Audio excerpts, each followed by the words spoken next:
¿Se acuerdan que la semana pasada estuvimos viendo las diferentes posiciones con respecto al arrebatamiento y también a la tribulación? Perdón. Sí, lo último que vimos fue al arrebatamiento. Al arrebatamiento. Vamos a ver si hoy podemos introducirnos también en la tribulación.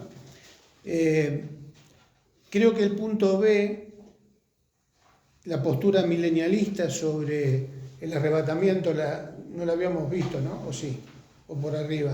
No, por arriba. Punto B de la clase de la semana pasada sobre el arrebatamiento nos da una síntesis de lo que piensa el amilenialismo. Punto B, la postura milenialista. Habíamos hablado algo sobre el hecho de que el amilenialismo no niega el arrebatamiento.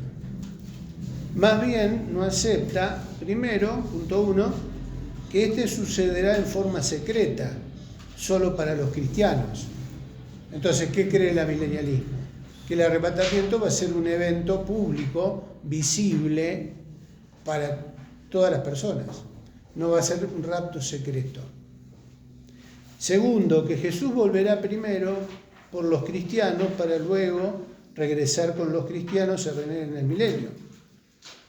Repito, el amilenialismo no acepta esto.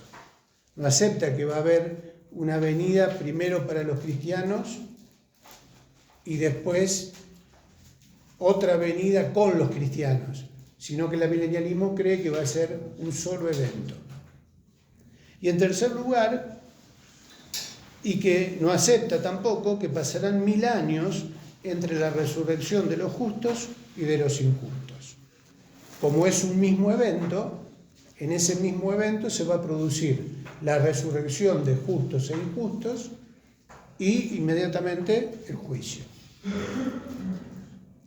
O sea, es más simple la cosa para el amilenialismo. La segunda venida es visible para todos, es un solo evento, no van a pasar 1000 años, sino que en ese mismo evento global va a haber resurrección de muertos y juicio final. Eso es lo que considera el amilenialismo sobre el arrebatamiento o la segunda venida del Señor de forma visible. Y pasamos ahora al punto 10, que tiene como título la tribulación. Vamos a leer la definición. No sé si Susana estás conectada y podés leer el punto A. Lo leo. Se entiende por tribulación, angustia, congoja, aflicción, opresión o tormento que inquieta y turba el ánimo. En el sentido escatológico, la tribulación o gran tribulación es un singular periodo de angustia que ocurrirá al final de los tiempos. Hay dos líneas de interpretación.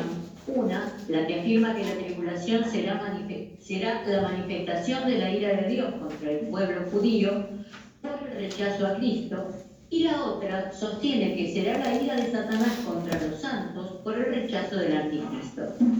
Podríamos decir que la Biblia contemplaría ambas posiciones, pero el hecho concreto es que este período comenzará con un pacto, Deuteronomio 9:27, pacto que dará inicio a la última semana y que será quebrantado a la mitad de la misma, 3 años y medio, y dará origen a lo conocido como la Gran Tribulación. Bien, el texto es de Daniel 9:27, donde se habla de ese pacto que se va a firmar. Entonces, cuando hablamos de la tribulación, estamos hablando de un periodo de tiempo en donde va a haber sufrimiento y tiene que ver con ese periodo de angustia que va a ocurrir al final de los tiempos, y esas dos líneas de interpretación que sostienen que va a ser la manifestación de la ira de Dios ¿contra quién? Contra los judíos. ¿Por qué razón? Porque no aceptan. Por el rechazo a Jesucristo. Y la otra sostiene que será la ira de Satanás contra los santos. ¿Por qué? Por rechazar al anticristo. seguimos con teorías. Acuérdense que nos vamos a enfocar en lo central.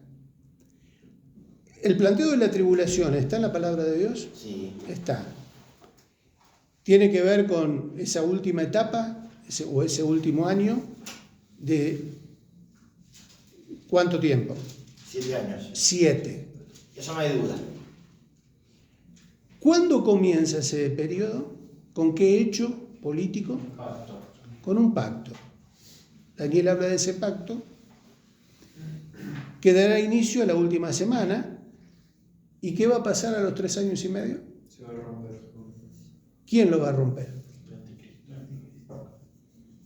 Y dará origen a lo conocido como la Gran Tribulación. ¿Se acuerdan que habíamos visto que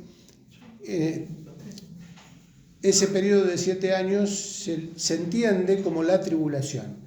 Y también se lo subdivide en la tribulación, los primeros 3 años y medio, y la Gran Tribulación después de que se quebranta el pacto. Porque ahí el anticristo se va a manifestar de una manera dura contra el resto de aquellos que lo han, o sea, se puso en evidencia ya, y entonces va a tener oposición. Con respecto a esto, ahora vamos a empezar a ver las diferentes posturas. ¿Qué piensan los premilenialistas? Postura, entramos en el punto B, postura frente a la tribulación. Antes de leer, estaba viendo el noticiero hoy del tema este del pacto que se firmó, no es pacto, sino un tratado que es, miren, ¿vieron esta? Sí. Esta pincita tiene más fuerza que el tratado ese que se firmó para sostener algo.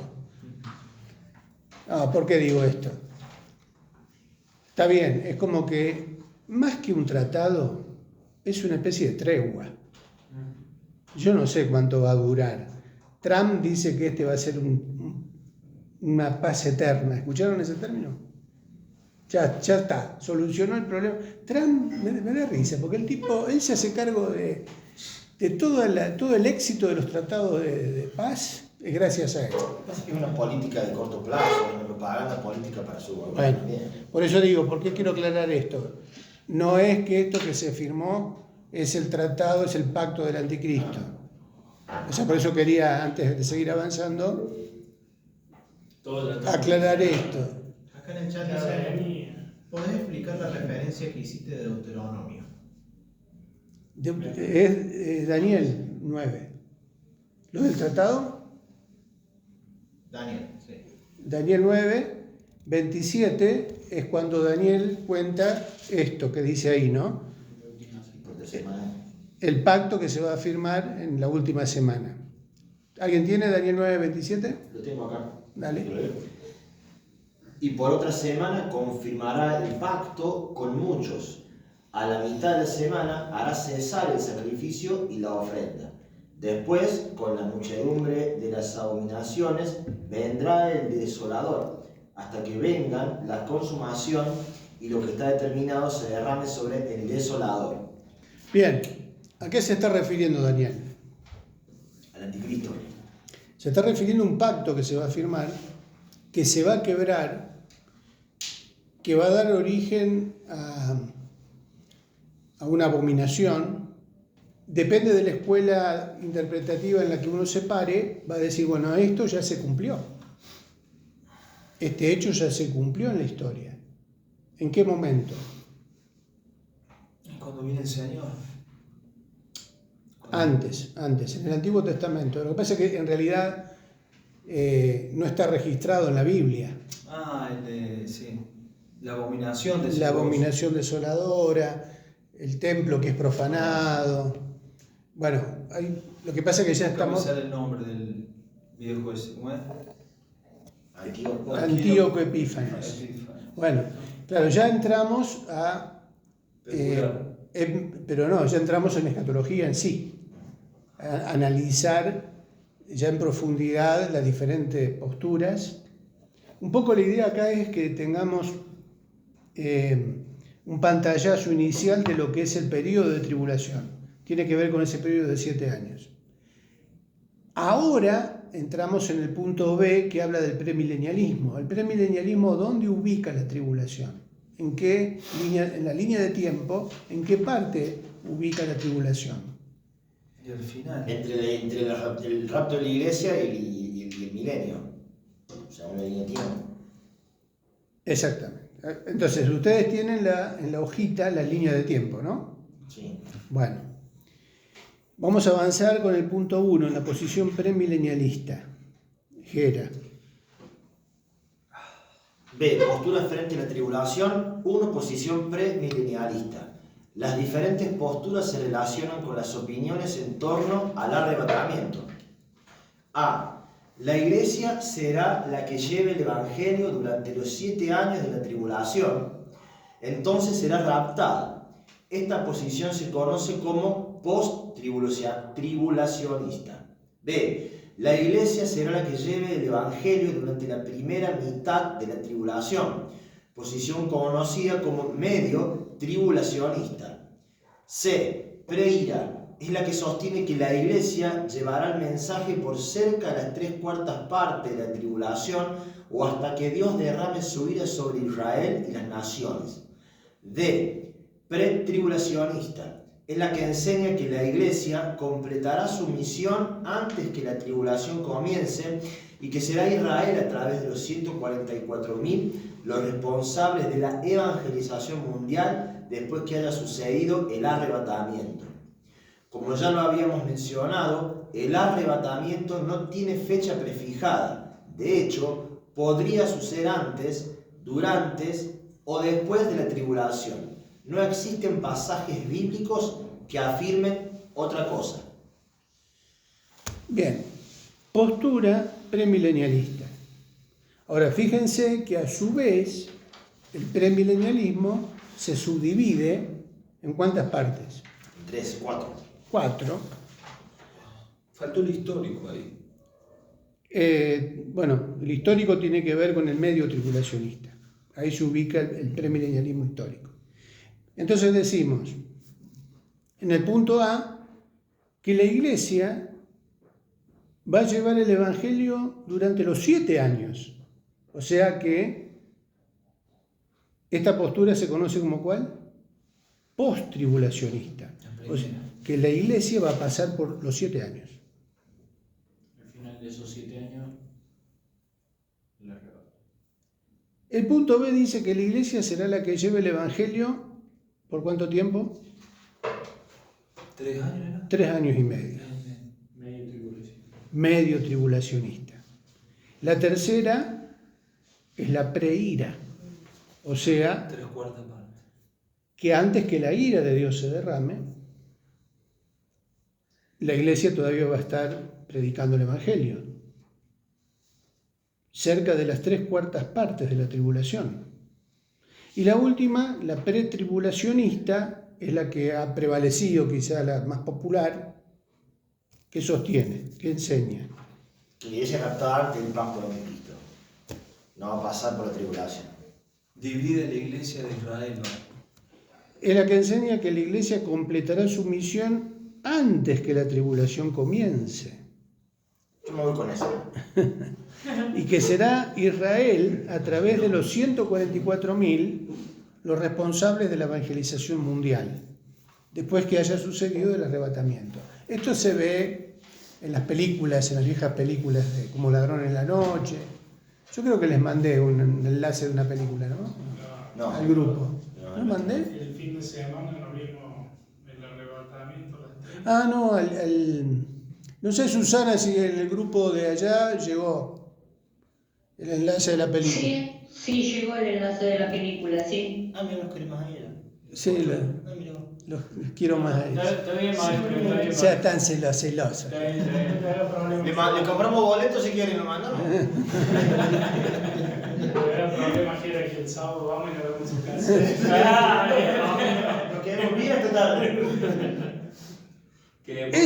Esas películas fueron tan populares en su momento porque justamente era la postura prevaleciente. Estamos hablando de década del 70.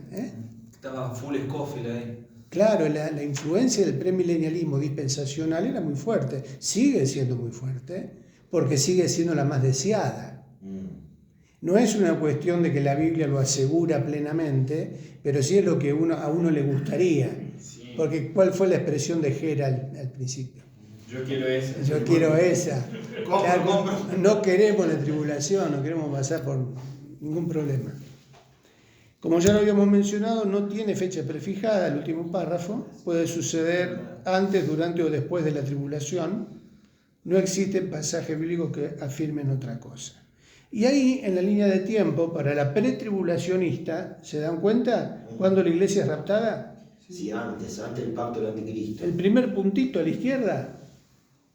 Por eso, antes, pre-tribulación, la iglesia es raptada y continúa con el pacto del anticristo, que es violado a la mitad, y después viene el regreso visible de Jesucristo al final, para dar comienzo al milenio, ¿no? Al final de esos 7 años. Hay un evento, quiero hacer una observación y voy a decirme qué grado de locura de coherencia tiene ese sentido. Que en la postura pretribulacionista estamos en un periodo de tiempo en que la iglesia puede ser raptada en cualquier momento, porque en ese contexto vamos a carecer de ver ciertos y determinados eventos que por ahí van a ser muy trascendentes, como por ejemplo el pacto del anticristo, que va a ser antes, es decir, estamos en un proceso que podría ser en cualquier momento, sin que llegáramos a vivir esos eventos muy marcados, ¿verdad? Claro, porque no necesariamente la iglesia va a ser testigo de la manifestación Claro. del anticristo según esa Se postura. abre esa postura. ¿Con qué choca eso, esa postura? ¿Con qué pasaje bíblico choca? No, Hay un el pasaje Señor bíblico que- dice que tendremos tribulación en la vida. También, pero hay un pasaje en las cartas de Pablo donde habla de la apostasía. ¿Se acuerdan? Ahí por 1 Timoteo, 2 Tesalonicenses. No vendrá sin que antes se manifieste Tesalonicense, ¿no? Claro, sin que antes ¿qué? Se manifieste ¿quién? El hombre de pecado. ¿Y a quién se refiere? Al anticristo. Al anticristo. Entonces quiere decir que antes que el Señor venga, Se tiene que manifestar. se tiene que manifestar el anticristo. Ahora hay que ver cómo va a ser esa manifestación. ¿Va a ser una manifestación global, pública, evidente? ¿Va a ser una manifestación en el sentido de que ya va a estar ejerciendo influencia sobre la política del mundo sin que todavía sea visible, entre bambalinas? ¿Cómo va a ser esa manifestación? Yo creo que ya Está. ahí, Influenciando. haciendo algo. Escuchaba hoy también que este personaje que trabajó en los tratados, en los Kushner. Kushner. Primo, sobrino de. Kushner, yerno de Trump, Al lado. que ya le ponían el título del anticristo. Porque judío. Tiene una Pero en mezcla. realidad no reúne las condiciones para ser el anticristo. Pero como es el que estuvo ahí gestionando, tiene ascendencia judía, y bueno, y parece que cayó bien, cayó en gracia con los judíos, es la persona aparentemente ahí indicada para que se perfila como el anticristo. Lo que pasa es que hay condiciones que no reúne, porque también Daniel muestra que del amor de las mujeres no hará caso. El tipo está casado con la hija de Trump y tiene 3 hijos. Tengo una pregunta, pegame un garrotazo si está mal. Alcanzame el garrote, ¿Necesariamente tiene que ser una persona física? ¿O puede ser una figura de poder y autoridad? Una IA. El anticristo, Sí. la persona anticristo, ¿es una persona física? Digamos, ¿es concreto? ¿Está en la evidencia bíblica de que es una Y persona? ¿O un poder? Tesalonicense dice que sí. De la manera en que se lo presenta es una persona física. Humano. Yo he escuchado, capaz que por ahí viene tu pregunta, que la inteligencia artificial es el anticristo. Claro, se ha mencionado eso. También es una suposición, una teoría. Yo creo que la va a usar el anticristo. Yo creo que la inteligencia No es que artificial es- es una herramienta funcional al anticristo. Es más, apareció ahí un video con la simulación de la de una de estas inteligencias, tienen nombre, porque no es eso, hay un montón de inteligencia Sí, artificial. hay muchas. Le hicieron la cara de Elon Musk a esta inteligencia artificial, como que representa la mentalidad de los nazis. Pero estamos todavía hablando de suposiciones y teorías. Ahora, que esa figura va a aparecer en algún momento y va a ser evidente, es una realidad, va a suceder. Ahora, si tomamos en cuenta ese pasaje de Pablo, que habla de que hay alguien que lo detiene. la apostasía es una señal de los últimos tiempos, y que también ahí menciona el hecho de que va a ser también una señal la manifestación visible, evidente, del hombre de pecado, del hijo de perdición, el cual lo empieza a describir a la persona del anticristo. También da la pauta de que es probable que la iglesia, que los cristianos, que yo soy partidario, repito, teoría subjetiva y secundaria, pero hay muchas probabilidades de que la iglesia sea testigo de la manifestación del anticristo. No digo de todo el periodo de tribulación, pero no sé si no vamos a ser testigos por ahí de los preliminares para la firma del pacto. Pero también, bueno, creo que la iglesia no va a pasar por la gran tribulación y menos por la ira de Dios. Va a ser, espero, ahí sí me noto yo, en la medio tribulacionista. Yo creo que va a ser pre-ira. Puede ser. Ahora fíjense que cualquiera. Como lo saca a Lot, ¿viste? Claro, bueno, se lo libró. A Lot antes de la ira lo libra. Claro. Eso es seguro. Ese ejemplo, ¿viste? Como Sodoma y Gomorra. Eso es seguro. La iglesia no va a pasar por la ira de Dios, va a ser librada, porque es una promesa de Dios para su pueblo, para los que creen en Él. Fíjense la línea de tiempo del medio tribulacionista, donde ubica el rapto de la iglesia, cuando el pacto es violado. 3 años y medio. La preira ubica el arrebatamiento, la flechita esa que se ve en la línea de tiempo, marca el rapto de la iglesia después de 3/4 partes de la tribulación. Al final. Y la post-tribulacionista pasa todo.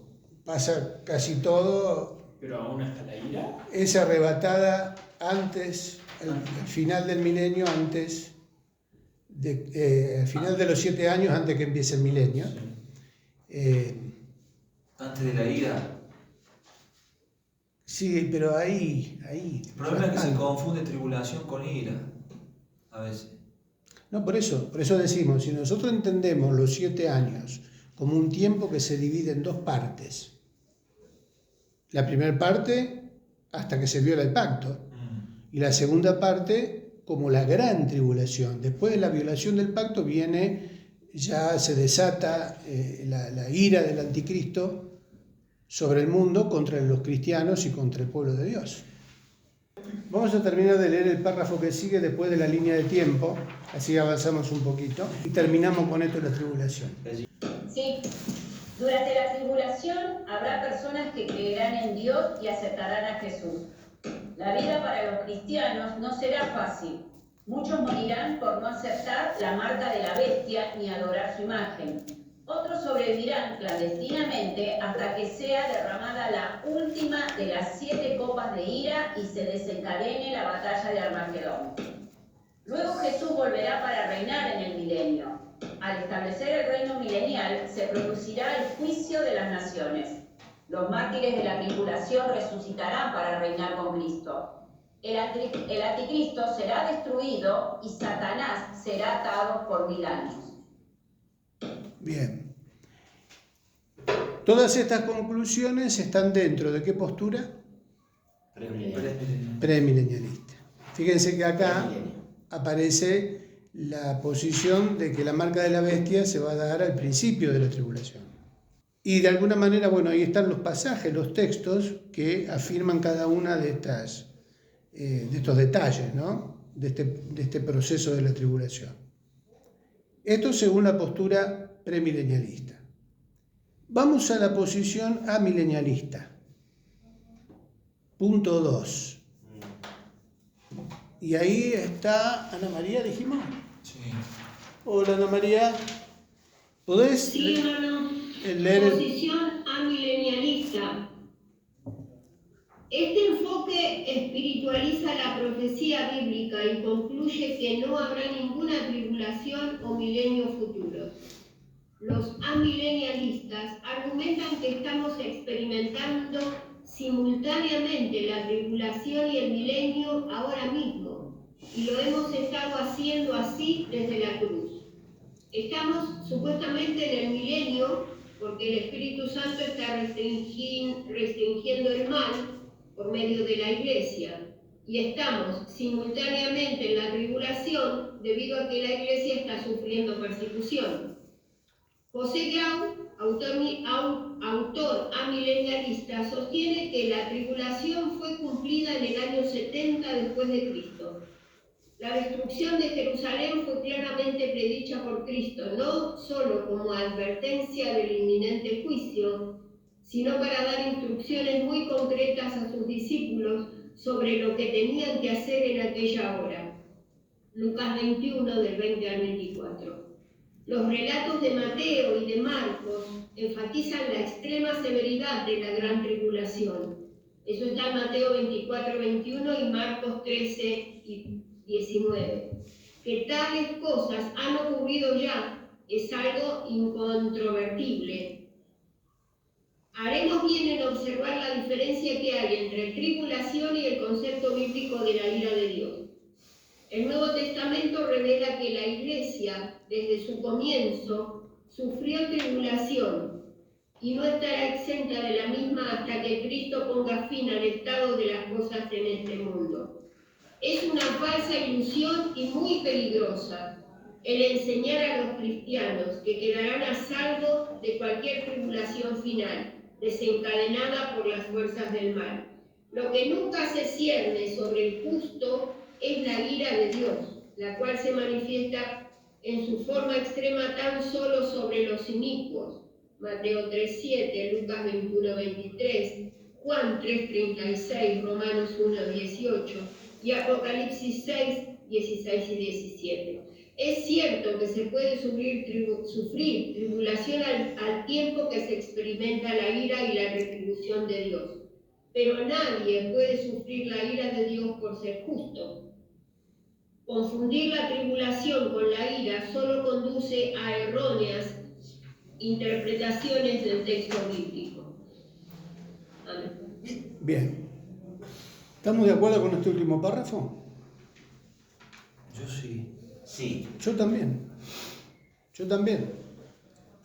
O sea que fíjense que dentro de las posturas puede haber cosas controversiales, pero hay cosas que son lógicas y que son bíblicas. Ahora, tengo una pregunta. ¿Cuál es el punto, la crítica por ahí más trascendente o más enfática acerca de, o que combate la postura amilenialista? ¿Será el criterio de espiritualizar o el énfasis que se le da a la profecía bíblica? La clave es la atada de Satanás.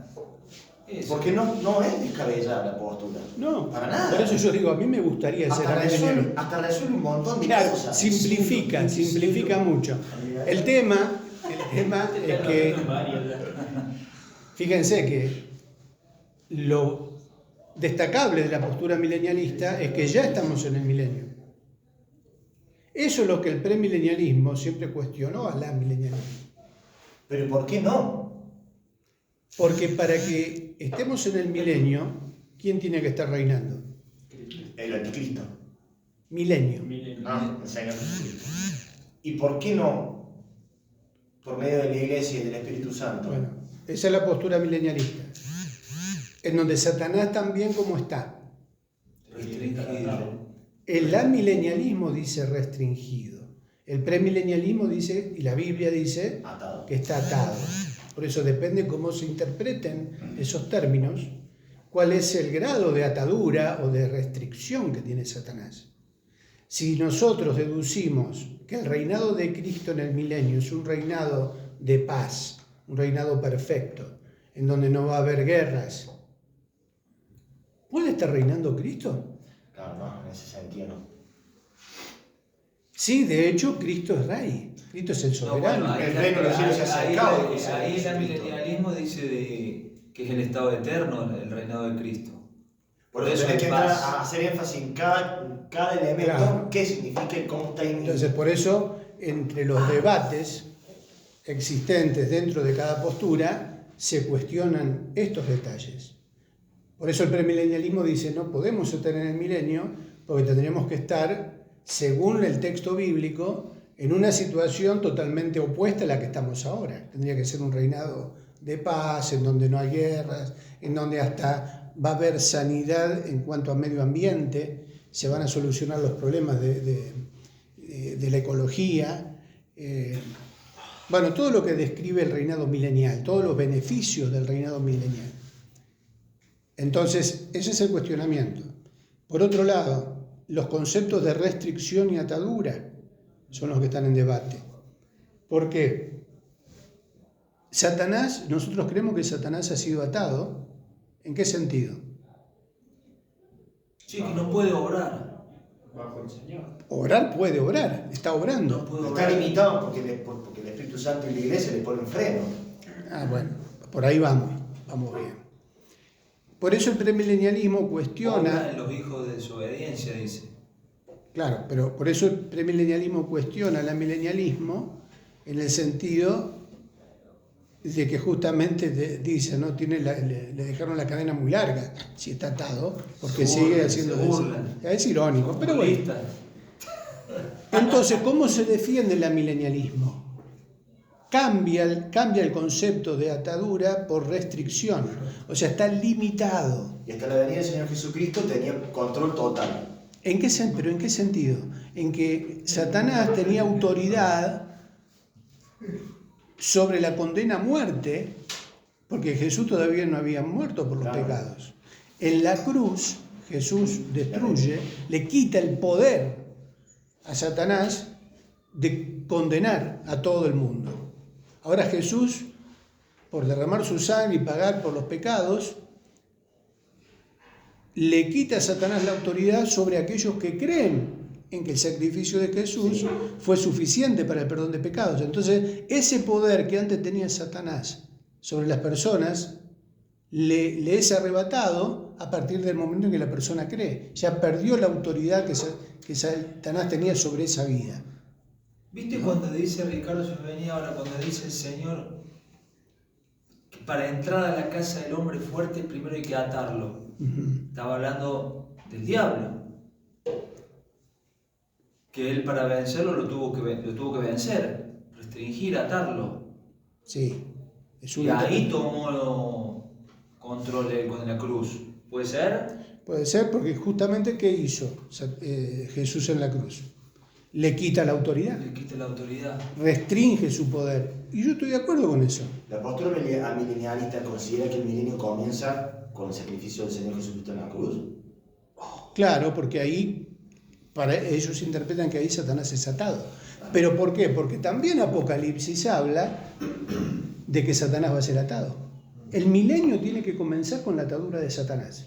Sí o sí, eso es doctrina central, ¿no? Sí. En Apocalipsis. El reinado milenial comienza con la atadura de Satanás. Entonces, el amilenialismo está obligado a enseñar, si mantiene esta postura de que el milenio comienza Sí, sí. con atadura. el triunfo sobre la cruz, que ahí en ese momento Satanás es atado. No es que va a ser atado en el futuro, ya fue atado en el momento de la cruz. Pero el hecho de que Satanás sea atado implica que el pecado y todo lo que contrae deja de actuar. ¿No? Por eso yo me acuerdo de San Agustín, creo que en Confesiones, él se hace la pregunta de decir, si Satanás no existiera, ¿el pecado dejaría de existir o son dos cosas diferentes? Porque uno quizás dice, bueno, Satanás atado, el pecado no está más, no hay más dolor, no hay más muerte, es como que uno hace como si fuese lo mismo. Sin embargo, Satanás, Claro, son dos cosas. el diablo, cayó en pecado. Por eso se vieron obligados a cambiar el concepto a modificar el concepto de atadura por restricción.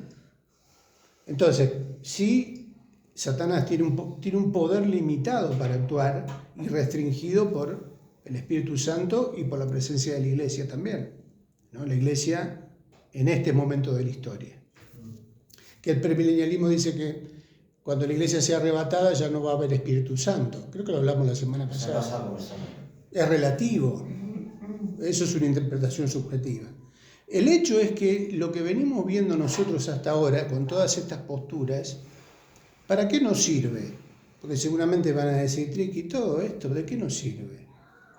Bueno, en primer lugar nos tiene que servir para prepararnos, porque todo esto no es otra cosa que certificar que lo que está escrito en la palabra de Dios se va a cumplir, va a suceder. De alguna manera o de otra, pero va a suceder. Acuérdense el propósito inicial de este curso. ¿Cuál es? Activa. Que esto nos sirva Predicar que Cristo viene. para predicar el Evangelio de Salvación. ¿Por qué? Porque en la práctica nos vamos a encontrar con personas que sin saberlo están alineadas en alguna de estas posturas. ¿Se dieron cuenta? Sí. Con el trato que ustedes tienen con la gente. Es más, nosotros que si veníamos de una tradición católica, ¿en qué postura escatológica está la Iglesia Católica? Y que estamos en el milenio.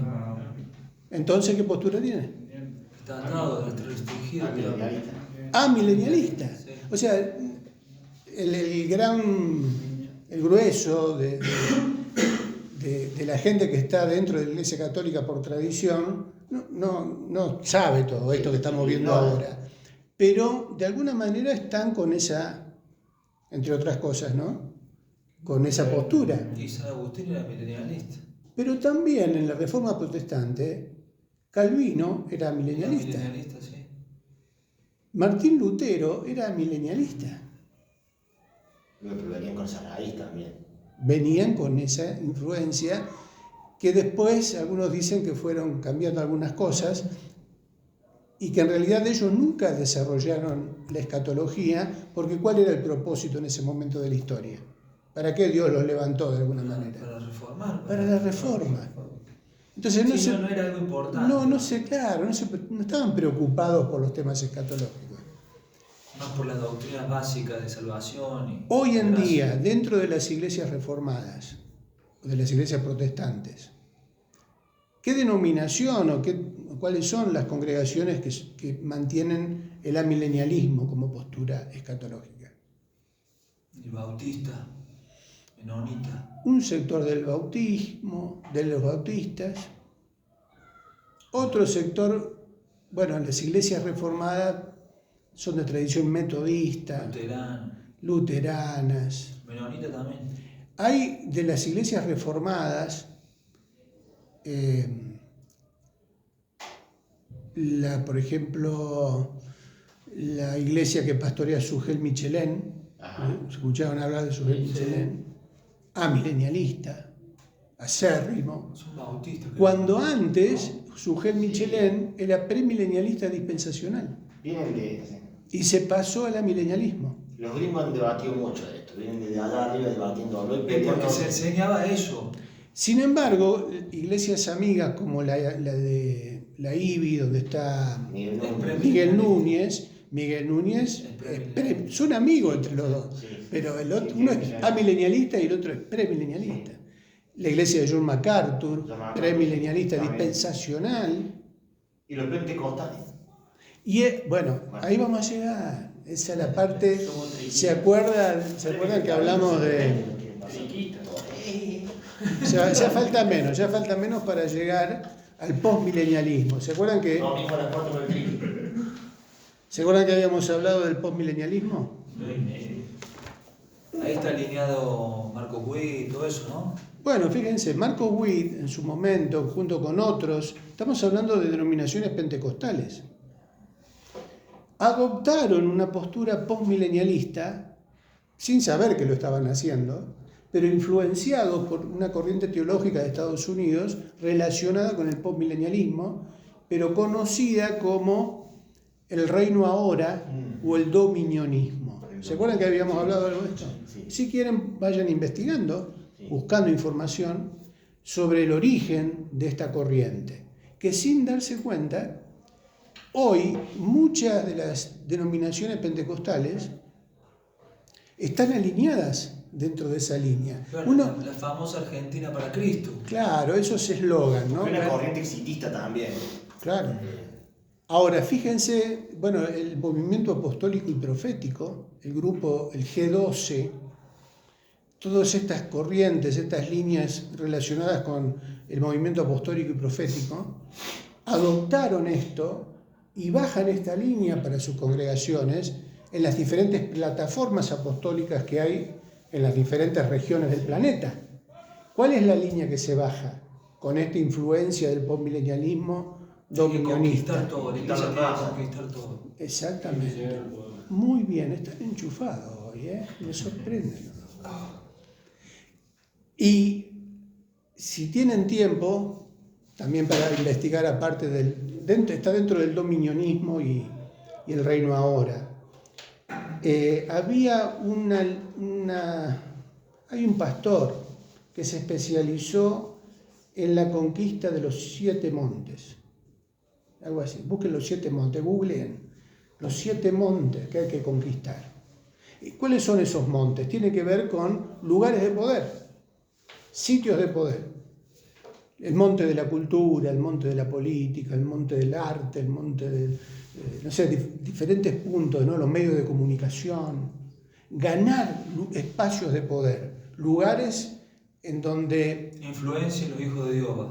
En donde se puede ejercer un dominio sobre la sociedad desde esos montes. Hay que ganarlos, los hijos de Dios tienen que conquistar esos lugares para desde ahí poder influenciar con el Evangelio a las naciones y ganarlas para Cristo. No va a pasar nunca. ¿En qué se parece esto? Es un engaño. Es que la batalla también. Yo vine a traer espada, dije el Señor. Bueno, Guerra vine a traer. Pero bueno, entonces, por ejemplo, con lo de Bukele en El Salvador, ¿ven? Eso es lo que hay que hacer. Ganar, los cristianos tienen que ganar. Prohibió Halloween, ¿escuchaste? No. Decretó que no se puede festejar Halloween en El Salvador. Entonces lo toman como un bastión, como un ejemplo de lo que hay que hacer en los países. Ganar los países, llegar a esos lugares de poder, porque con el poder vos podés tomar decisiones inmediatas sobre la sociedad. Entonces, el postmilenialismo antiguo, Primera Guerra Mundial, promovía lo mismo. Promovía lo mismo. ¿Por qué? Porque era la manera de alcanzar al mundo para Cristo, para que Cristo pueda volver y reinar en el milenio. Se le hacen fácil el Señor. Porque hasta que eso no suceda, el Señor no puede volver. Bueno, pero interesante porque hubo, inclusive hasta fuera del contexto del estudio de la escatología, hubo situaciones, por ejemplo, cuando vos estudiás cómo se desarrolló la comunidad de la cultura en Sudáfrica, por ejemplo, como los blancos llegan a Sudáfrica, tiene mucho que ver con esto. Blancos ricos de poder. Yo sí influenciar, pero no gobernar. Y estamos hablando de principios o finales del siglo XIX. Ahora, ojo, no quiero decir con esto que nosotros como cristianos no podemos meternos a influenciar, porque uno dice, bueno, entonces no. No. Luz en las tinieblas. Te vas a marcar una agenda con una. Yo creo que Dios puede levantar a personas de la iglesia para que sean luz en medio de las tinieblas, ganar lugares dentro de la militancia política o social, y desde allí, sí, influenciar y dar un mensaje. Pero no que todos sean de Cristo. Pero para ganar las almas. Para ganar las almas. Decir a los musulmanes fundamentalistas. Está el concepto de que la iglesia tiene que cambiar el mundo, pero la Biblia dice que el mundo va a ir de mal en peor. Claro, eso es doctrina central. No podemos modificar eso.